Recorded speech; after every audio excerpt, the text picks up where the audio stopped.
이승우 변호사의 형사 완전 짱보. 안녕하세요. 복잡하고 어려운 형사 절차를 쉽고 재미있게 풀어드리는 형사 완전 정복 형사 전문 변호사 이승우입니다. 오늘은 많은 분들이 궁금해하면서도 막연하게, 아니요, 막연하진 않아요. 실제 두려운 일입니다. 그렇게 무서워하는 주제. 바로 압수수색 검증영장, 이것에 대해서 좀 파헤쳐 봐드리려고 합니다. 자, 이제 혹시 드라마, 영화 이런 데서 이제 검은 양복 입은 수사관들이 신분증 지시하면서 들이닥치고 압수수색 영장 가지고 왔습니다, 이렇게 소리치면서 문 부시고 또는 뜯고 밀고 들어가는 이런 장면 보셨나요? 단순히 이제 이게 스쳐 지나가는 그런 장면 같지만 사실 압수수색 검증 영장, 이거는요, 개인의 기본권, 주거의 자유, 사생활의 자유, 재산권에 대한 중대한 제한이 될 수 있습니다. 이제 왜 그럴까요? 영장이 없으면요, 남의 집 그렇게 막 밀고 들어가도 됩니까? 안 되죠. 특수주거 침입이에요. 그럼요, 물건 가져가면요, 강도죠. 보면 이렇게 뭐 우르르 와서 물건 가져가면요, 때강도예요. 특수강도입니다. 이거 굉장히 중범죄죠. 그리고요, 이런 것들 강제로 뭐 가져가면서 또 뭐 신체 수색을 합니다. 불법 수색이죠. 그죠? 자, 이런 형태의 아주 중요한 신체의 자유, 사생활의 자유, 주거의 자유, 또 재산권에 대한 박탈, 몰수, 이런 것들이 굉장히 중요한 범죄가 될 수 있는데 왜 범죄가 안 돼요? 법원에 압수수색 영장이 있으니까 범죄가 아니다라고 보는 거예요. 그럼요, 불법적으로 하면요, 강도죠. 불법적으로 하면요, 불법적인 주거 침입이 되는 거죠. 그러니까 얼마나 중요합니까? 알 필요가 있겠죠? 한번 살펴봅시다. 압수수색, 그게 뭐예요? 이렇게 물어보시는 분들이 많죠. 왜? 평생 집이 압수수색 되거나 사무실이 압수수색 되거나 뭐 이런 일 하지 못하고 그렇게 평생을 사시는 분들이 거의 대부분이니까요. 그런데 이제 우리나라에서 압수수색이 조금 이루어지느냐? 그렇지 않아요. 엄청나게 많이 이루어집니다. 사실 우리나라처럼 압수수색 영장을 쉽게 내주는 그런 나라가 없다라고 봐도 무방해요. 압수수색 영장을 내주는 그런 기준이 조금 법원이 좀 느슨한 게 아닌가. 또 그래서 요새는 압수수색 전 신문 절차라는 걸 좀 만들어야 되는 거 아니냐, 뭐 이런 얘기들이 나옵니다. 압수수색은 그럼 뭘까요? 수사기관이 범죄 수사를 합니다. 범죄 혐의와 관련된 증거물이나 몰수할 물건들을 찾기 위해서 사람의 신체, 주거지, 사무실, 물건 등을 강제로 수색하고 확보, 압수하는 절차를 말해요. 자, 그러면 뭐 주로 많이 뺏길 것 같아요? 맞아요. 여러분이 갖고 있는 거. 맨날 갖고 다녀. 너무 좋아해 갖고. 엄마한테 혼나는 거. 나 그만 봐야 되는데 하면서 어른이 돼서도 통제 안 되는 거. 뭐죠? 스마트폰. 스마트폰이 1번입니다. 1번. 그러면요, 들고 다니시는 태블릿. 예, 당연하죠. 그 다음 또 노트북. 맞아요. 또요? 또 뭐 있을까요? 글쎄요. 그 정도 가져가면 거의 다 가져간다고 보겠죠. 여러분보다 스마트폰이 여러분을 더 잘 알고 있잖아요. 나도 내가 알고 있는 것보다 스마트폰이 나를 알고 있는 게 더 많은 것 같아요. 어떤 스마트폰이 너무 좋지만 무섭습니다. 자, 압수는 그렇게 이제 내 스마트폰을 내 집에 와갖고 나한테서 뺏어가는 거예요. 영장 주면서요. 영장 어떻게 줄까요? 영장 내용을 보여주는 거죠. 뭐가 써 있을까요? 영장에는요, 범죄 혐의 사실이 써 있겠죠. 어떻게 압수해라, 이렇게 돼 있겠죠. 스마트폰 내가 뺏겨야 되나요? 무조건 줘야 되나요? 이거 파일만 필요한 거 혐의 사실만 가져가면 되지 않을까요? 어젯밤에 검색했던 내용 중에 별로 보여주고 싶지 않은 그런 내용들이 막 있을 수도 있잖아요. 엄마한테도 말해주지 않았던 나만이 알고 있는 비밀들, 뭐 이런 것들이 있을 거 아니에요. 나만 알고 싶은데 경찰 아저씨랑 내가 같이 알아야 되죠?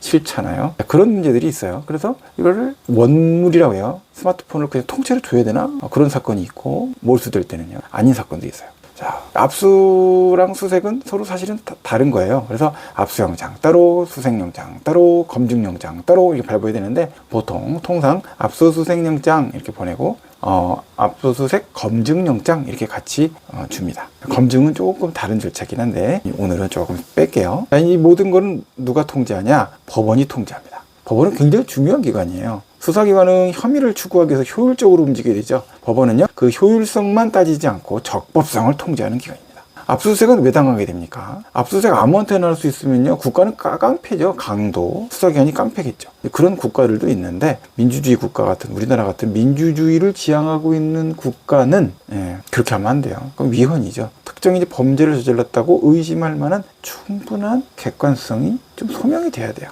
그걸 우리가 뭐라고 하느냐, 주관적 혐의를 벗어난 객관적 혐의의 상당성이 존재한다, 이렇게 볼 수가 있어요. 상당하다 뭘까요? 한 60, 70%, 70, 80%는 혐의가 있다고 보인다는 거고, 그 혐의와 관련돼서 증거 자료를 압수하지 않으면 안 된다, 신속하게 증거를 확보하고 찾아봐야 된다. 이런 느낌이에요. 수사기관은 압수수색을 통해서 혐의를 추가 입증할 수 있는 결정적인 트리거라고 해요. 방아쇠, 증거를 확보하고 싶어요.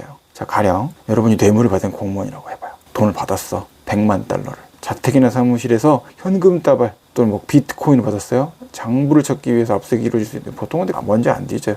스마트폰 톱니다. 디지털 성범죄가 된 거예요. 내가 그러면 안 돼요, 여러분. 성착취물 이런 거 막 받으면 안 됩니다. 쉽게 막 만들고 이래도 안 돼요. 그거 큰 죄예요. 5년 이상이니까요. 초등학생이라고 해도 하면 안 됩니다. 굉장히 강력한 비행이에요. 하지 마요. 친구들 상대로 해서 막 그런 음란물 친구들 사진 갖고 선생님 사진 갖고 만들고 좋아요? 안 좋잖아. 의리가 있어야지 사람이. 친구들하고 안 좋은 거 갖고 의리 지키지 말고요. 범죄 저지르고 숨겨주고 그 의리가 아니야. 범죄를 친구들 대상으로 해서 하지 않는 게 의리지. 의리를 좀 이렇게 정확하게 알아야지. 하여튼 자, 그렇게 돼서 이제 혐의가 있어요. 범행에 사용된 스마트폰이나 태블릿 PC, 공폰 갖고 막 하지 마요. 그때 붙잡혀갖고 큰 문제 생기고 하니까 압수수색이 진행되기도 합니다. 그래서 인스타그램, 단디엠방 이런 데서 만들어갖고 거기서 막 주고받고 텔레그램 들어가갖고 막 주고받고 하지 마. 좀 참아요. 그 정도를 통제할 수 있어야지. 자, 하여튼 압수수색을 막 당해요. 휴대폰 뺏기고요. 그리고 범죄 실체 밝히는데 꼭 필요한 과정이라고 볼 수는 있겠죠. 압수수색 절차는 어떻게 될까요?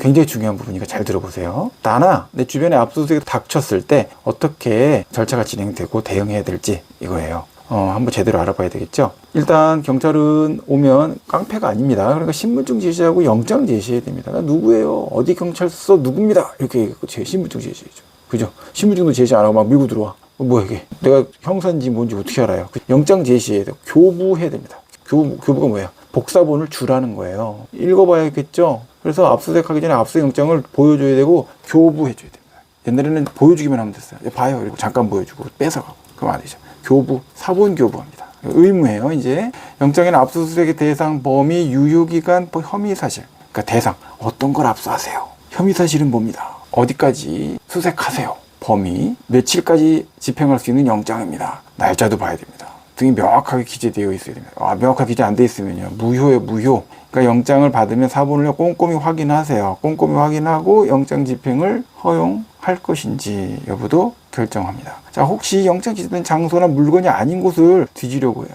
내 방만 뒤지라고 했는데 내 방 밖에 있는 곳까지 막 뒤져요. 복도도 막 뒤져. 원래 집만 뒤지라고 돼 있었는데 사무실도 또 왔어. 되겠어요? 안 되죠? 장소를 함부로 넘어가면 안 됩니다. 휴대폰이 없어. 휴대폰이 없어요. 안드로이드 폰만 압수하라고 돼 있어. 그러면요, 애플폰은요, 압수하면 안 되는 거예요. 영장 범위를 벗어난 이런 집행이 되니까요. 영장 집행이 되니까 어떻게 할 수 있다? 안 돼요. 영장 내용이 아니네요. 제가 영장 내용 읽을 줄 알거든요. 어디서 배웠니? 형사 완전 정복에서요. 그랬더니 그러면 좀 얘기가 다르네. 이렇게 될 수 있겠죠. 자, 그러면은 우리가 해당되는 내용에 관련돼서 정확하게 좀 더 주장해 볼 수가 있겠습니다. 자, 그러면 이제 이런 내용 관련돼서 또 따져볼 게 뭘까요? 생각나는 거 있어요? 손 들어보세요. 뭐라고요? 잘 안 들려요. 뭐라고? 낮에만 해야 되는 거 아니냐고? 그렇죠. 낮에만 해야 되는 것도 맞는데 제일 중요한 건 뭐냐? 참여권이에요. 나나 변호사를 선임할 거니까, 아니면 변호사가 있는데 변호사가 참여해야 돼요. 기다리라고 할 수 있어요. 기다려야 됩니다. 계속 기다려요? 계속 기다릴 수는 없어요. 그러니까 본인이 변호사 있으면 불러서 참여해달라고 해야 됩니다. 도와달라고 해야 되죠. 도와주세요. 그냥 도와달라면 어떻게 도와줘요? 변호사 아저씨도 먹고 살아야지. 그죠? 그러니까 변호사 아저씨 선임했으면 변호사 아저씨 불러서 변호사를 불러갖고 참여시킬 권리가 있습니다. 미성년자라고 못 부르냐? 부를 수 있어요. 네. 방어권 보장이라는 그런 아주 중요한 절차인데요. 자, 그러고 나면요. 그럼 압수수색 관련돼서 밤에도 되나요? 예. 밤에도 되긴 돼요. 근데 해가 진 다음에 새벽에는 아무래도 자고 있는데 갑자기 와서 막 문 두드리고 이래서 막 뒤지고 이러면 어떡하지? 밤 자정 12시, 1시, 2시 막 이럴 때. 주변 사람들은요. 시끄러워서 안 되잖아요. 그죠? 그래서 웬만하면 야간 집행 허용 잘 안 합니다. 근데 예외적인 경우.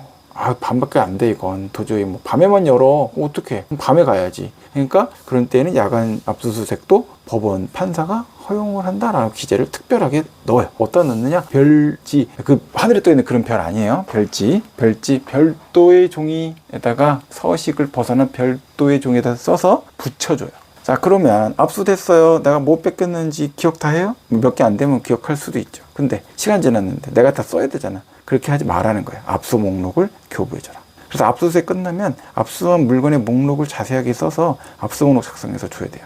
그러면 휴대폰 가져갔어요. 휴대폰 가져간 거는 휴대폰 자체를 가져간 것도 목적일 수 있지만 뭘 가져간 거예요? 전자정보를 가져간 거잖아요.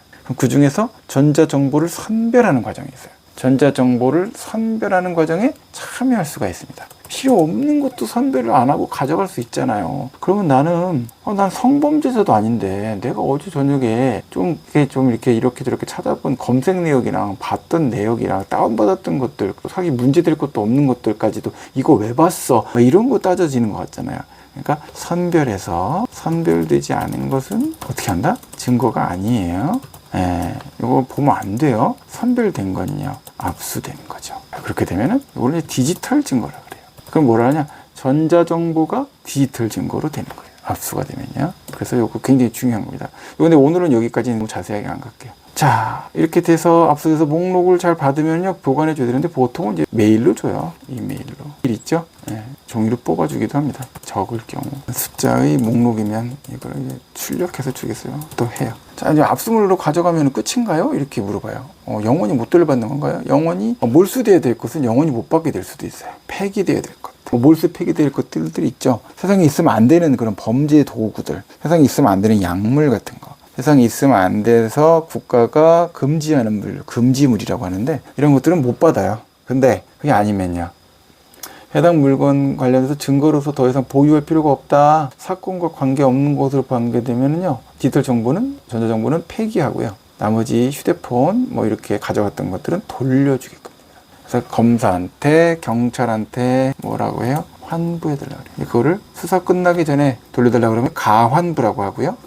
임시라는 뜻이에요. 임시환부. 다시 돌려달라고 말하더라도 또 가져갈 수도 있다는 얘기예요. 재판이 끝났으면요, 환부, 혐의 없다라고 끝나면요, 환부 될 수 있어요. 이렇게 될 수 있어요. 환부, 가환부. 자, 오늘 압수영장에 대해서 좀 간단하게 타다닥 알아봤어요. 압수영장은 이제 단순히 물건 가져가는 종이 한 장이 아니에요. 한 장도 아니에요. 사실 여러 장이에요. 어떤 사건들은 뭐 수십 장, 수백 장 되기도 합니다. 개인의 기본권 또는 단체의 기본권, 여러 가지 정보에 대한 결정권과 직결된 아주 중요한 법적 절차예요. 그래서 민주주의 국가로서 민주적 절차가 강화된 나라일수록 압수수색 영장을 굉장히 엄격하게 집행합니다. 이제 오늘 알려드린 내용들을 잘 듣고 기억해두면요, 혹시 모를 상황에 갑자기 우리 아빠가 압수수색을 당해, 삼촌이 당하네? 그럴 때 대비하도록 도와주고, 또 가족 또는 자신의 권리를 지키는 데 큰 도움이 되겠죠. 휴대폰 함부로 빌려주고 그러면 안 돼요. 친구한테도 휴대폰 함부로 빌려주는 거 아니에요. 왜? 그 친구가 뭐 했을지 어떻게 알아? 그 친구가 성착취물 다운받으면 어떡하려고?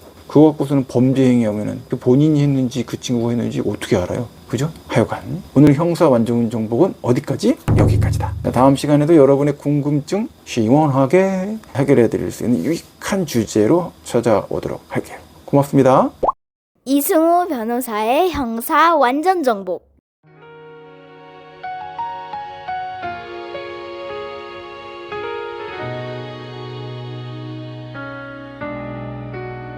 Baby don't touch that drive. 이미징 없이 날 못 믿어 vibe. 해시가 없단 건 lie. 법정 위에 truth는 무너져 fly. 우린 click 하나로도 흔들려. 원본 없으면 justice도 길 잃어. 포렌식이란 건 증거의 DNA. bitstream 없이 난 컷에 못 선 away. 하드에서 복사 그건 risky play. 삭제된 truth는 미알 땅 속에 stay.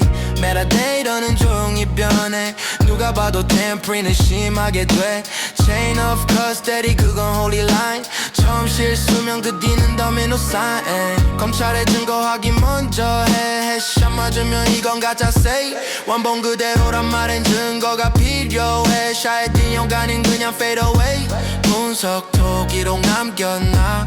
복사 시간 경로에 시 비교했나. 없다면 변호인은 배척을 준비해. 잘라도 애초에 너를 무장해. Baby don't touch that drive. 이미징 없이 날 못 믿어 vibe. 해시가 없다